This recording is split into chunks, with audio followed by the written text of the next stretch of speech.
All right. We're gonna do our part two to this Rick Ross Set in Stone album. Towards the end of this album, there's like 3 or 4 tracks where it's kind of like, no. This is when it starts to feel like Future, the real me.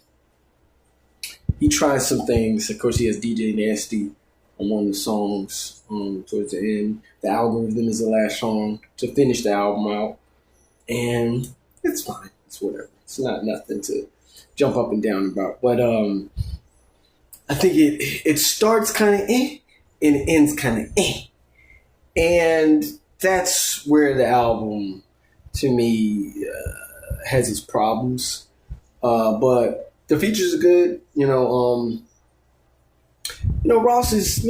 I think we're just getting to the end of this era of these veterans that, it was a cool little nostalgic feel, but like that heavy drug dealing talk is played out. Like, it really is. Like, I don't think drug dealing talk is played out completely, but the heavy, exaggerated, I would love to know how, when Pusha T puts out another album, I'm pretty sure he will, a solo album, I would love to hear how that album sounds, and how the response will be from the public. I know one thing about the Clips album, yeah, same thing.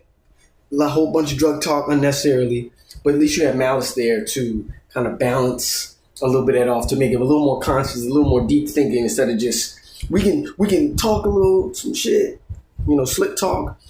We can talk that drug stuff too, that street stuff, but also we're just talking about our lives, reflecting. And I think that we need to kind of remember that that's what Let God Sort Them Out is also about too. It's not just the old Clip album.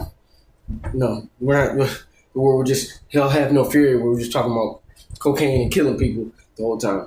I want to know what the response will be from a new Pusha T project. I haven't heard anything if he is coming out with him in the future. But if he does, I would love to see the response, because I really think that imaginary, dreamlike drug dealing is played out, and I think we all agree. But Ross, he salvaged still somewhat of a career here. We thought it was kind of done and fading out. And this is a good project. I hear a couple of hits here. If you wanted, she's my star with Young Miami. Young Miami's just getting lucky. This one, if they push this is a good record. He just had a lot of great luscious beats on here. But again, 7.5 out of 10. It's not album of the year. It's okay.